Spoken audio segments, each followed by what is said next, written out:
আমাদের দেশের মানুষ কেন সফল হইতে পারে না জানেন? কারণ সে কোনো কাজ অল্প কিছুদিন, ১ সপ্তাহ, ১৫ দিন, ১ মাস করার পরই তার আর সেটা ভালো লাগে না। সে ওইটা বাদ দিয়ে আরেকটা কাজে যায়।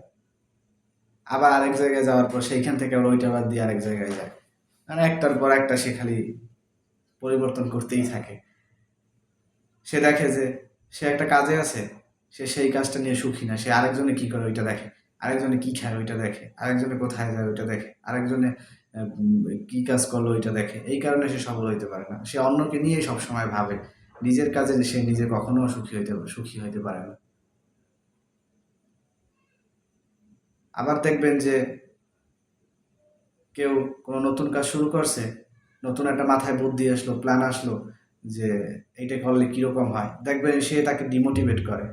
আরে এটা করিস না, ওইটা ভালো না, ওইটা ওইরকম ওই কাজে গেলে ওইগুলা ভালো হইব না, লস, ভালো না, ওই চাকরিতে যাস না, ওইটা অ্যাপ্লাই করিস না ওই কাজে, ভালো না, এইরকম ডিমোটিভেট করে। তাহলে কেমনে? তাহলে তো আর আমাদের দেশে ইলন মাস্ক হবে না। তাহলে তো আমাদের দেশে বিল গেটসের মতো মানুষ জন্ম নিবে না। কিভাবে? কারণ তারাও হচ্ছে খুব বিখ্যাত ব্যক্তি।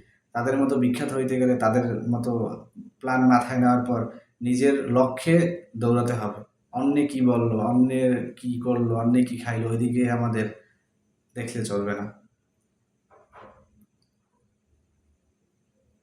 দেখেন, উন্নত রাষ্ট্রের দিকে চেয়ে তারা যদি কোনো ভালো আ কোনো প্ল্যান আসে বা কোনো কাজে যায় তখন তাদের পরিবেশের আশেপাশের মানুষ, প্রতিবেশীরা, বন্ধু-বান্ধব, আত্মীয়স্বজন সকলেই তাদের সাপোর্ট করে। হ্যাঁ, চালিয়ে যাও,